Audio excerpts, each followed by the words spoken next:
Could this future UFC star get back on track with another victory? Let's find out. Ladies and gentlemen, this is your main event. Live from HBF Stadium Festival Hall. Melbourne Pavilion. Not even backstage, we're literally outside. Was that the best fight card in Australian MMA history? Call me crazy, but make sure you call me when I'm right. Be good if the Aussie MMA Instagram page would give us a bit of glow up because we're killing it.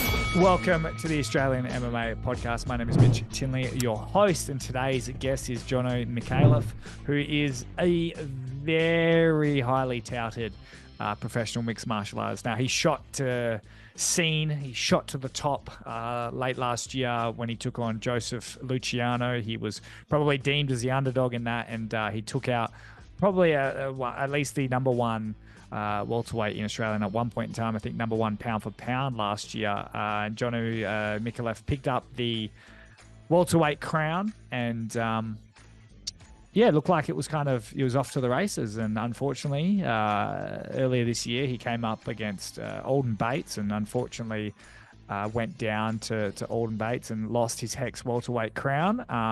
And look, at that point in time, probably fight of the year, probably still could be when we do it at the end of the year. But Jono Micallef is really well-spoken. He's a really nice guy. If you met him on the street, you'd have no idea he's a fighter. But he looks like he's made out of granite. And he can really push the pace. One thing that he has said in the past, and even in this interview, is that he is sometimes sort of lacked that killer instinct that kind of gets you to that top level and puts, these tough guys away. So we're going to hear from Jono all about that. Of course, bouncing back from, reaching the heights of winning an Australian title to then losing an Australian title at such a young age. He trains with some UFC and future UFC guys, and kind of what's in store for his next bout, which is September 7th, Melbourne Pavilion, Hex Fight Series 32. He is taking on Matt Vaile, who is a former Hex welterweight champion. And he was at one point in time the consensus number one welterweight in the country. So it's going to be a very interesting matchup. We'll actually be chatting to Matt Vaile very soon as well. But let's get to it. Ladies and gentlemen, Jono Micallef. Fuel the fight with Australian-made MMA-inspired streetwear and support the next generation of MMA superstars. Delivering unprecedented support to the Aussie MMA scene, support PRP Global on their journey. 100% of profits go to the fighters. Check PRP Global out today. Ladies and gentlemen, welcome back to the show. Jono Micallef, mate, welcome. Thanks, Mitch. Good to be here, mate. Oh, also, before we get rocking and rolling, now I've always said Jono Micallef, but the Hex MC calls you Micallef. Which one are we rolling with? It's not Micallef or Micallef, actually. It's Micallef. Micallef? Micallef. Yeah, that's the one, bro. How come you've never corrected anyone?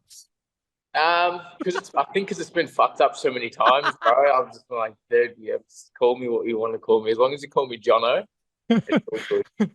Yeah, have you got any Jonathans? Yeah, when I'm in trouble. Yeah, very rarely. It's not off. Oh, now, mate, how has your time off been? Of course, what I thought was, at least up until that point, or still very much could be, fight of the year with Aldin Bates. First off, how's the recovery from that? How's life, and obviously back working and that? How are you going? Yeah, fantastic, man. Look, I was training about 2 weeks after that, so it was a hard fight, tough fight, but it didn't take too much out of me, which was good. Life's been fantastic. I've sort of found that I've found a new stride in myself, training, Well, I mean, going back to that fight, that really could have gone either way. Obviously, at the time, I think your coach, Sammy Hayward, me and Callum Potter were watching that fight, and we're like, oh, he didn't seem too mad about that stoppage. And then as we saw him walk past, he was like, fucking. And we're like, okay, maybe he is mad. What's your thoughts, obviously, now, kind of many months removed? What's your sort of thoughts on that fight and it being stopped? Yeah, I do. At the, initially and still now, I think that it was a little bit early. I was still in the fight, I was fighting back. It's not like I was down and out. But the way I look at it was I got knocked down, mouth guard flew out, ref probably panicked. So it's like, fuck, next time don't get knocked down, don't get dropped, and then you probably won't have the fight stopped, But it just proved to myself that, regardless of what's happening in there, I'm like not just going to back down. I'm coming for it. Yeah, I mean, it's definitely one of those fights. I mean, we saw it obviously a couple of weeks ago with Harry Webb as well. Like, there's only a few people, and Kevin Cophamel, there's only a few people that you get to really see, like, okay, that guy's got the dog in him. Was that good to kind of see from yourself? 100%, because you can, in sparring and stuff, you get pushed and all that, but like having to do it in front of the people that you love, in front of the fans and everyone is a bit of a different thing, because it's not the same as like thinking you can do it. It's like when you actually got to do it, and when you've been there and done it, it's like, okay, yeah, I thought I could, and I fucking definitely can. What was the sort of big takeaway from that fight? Was there anything in there where you're like, man, I've got to fix that, or was it just sort of, you win some, you lose some? Yeah, well, you obviously got to, if take it with stride and say you win some, you lose some. But there's a lot in there that I did wrong and that I could have fixed. And it was actually a podcast that I heard a week or two after the actual fight that Aldin was having some reason I got tagged in it, and he's like, Jono need me, and he didn't go for the kill, and he's fucking spot on. I've sort of been known to be a guy who just keeps going, got good gas tank, and can fight for 25 minutes. But I think that something that I've been missing for a long time is that killer instinct, that when you smell blood, just fucking take him out, So along with that, a lot of other things, small, like sort of more minor details in there that I've been able to fix. And next week you get to see it. What did you how do you address that sort of killer instinct, if you will? I guess you train how you fight, yeah. So that's it, my poor sparring partners, like literally, if it means that you try and like resemble that as much in your training on the bag, rolling, wrestling, whatever it may be, yeah, that's how you do it. You just got to actually physically do it. And did I see you got engaged or married like literally like a week later? Nah, I've been married close to a year now. Was it your birthday? I think it was my birthday. Yeah.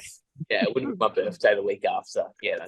Like, how do you go back to like, normal life? I mean, like, I'm sure you had to go back to work on Monday and start renovating some kitchens and whatnot. But like, how do you just sort of reset after going through a fight of the year, and then you just kind of got to go back to normal life? So easy, man. I've got such a good team around me, such a good family around me. It's like, turn the next page and keep going.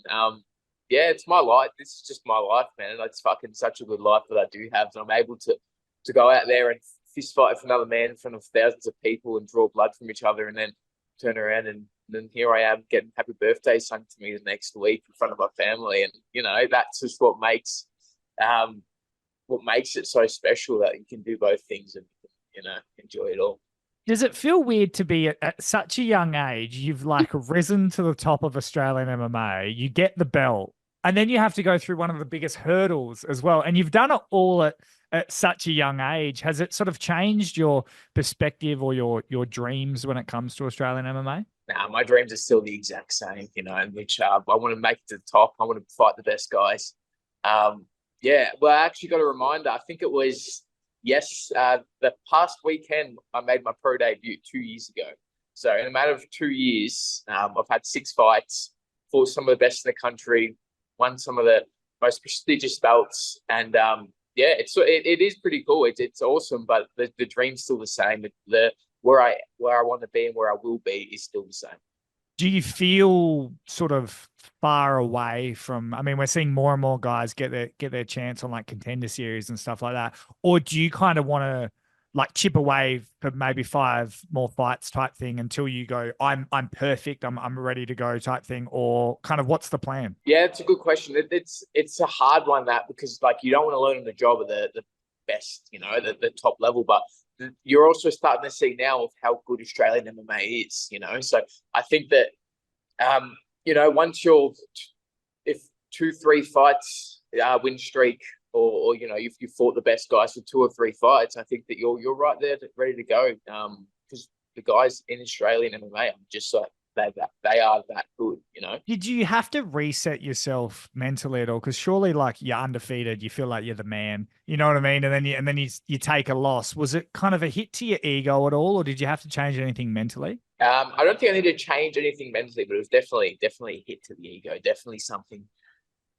that you feel like, fuck, a bit more of a chip on your shoulder, you know, because there's always going to be doubters, and now they've got something to grasp on, you know. Now they've got something to get to do. So it doesn't change anything in how I sort of live my everyday life, but it definitely sort of gives me more of a hunger, actually, more than anything. Yeah.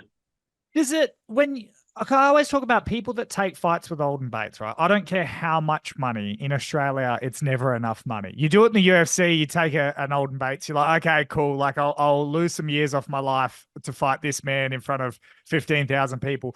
But doing it on the sort of come up type thing, does it make you kind of go, okay, I'm okay fighting the best, but maybe not guys that I'm going to have to go to war with and lose years off my life? Or are you just like, man, that's part of the game?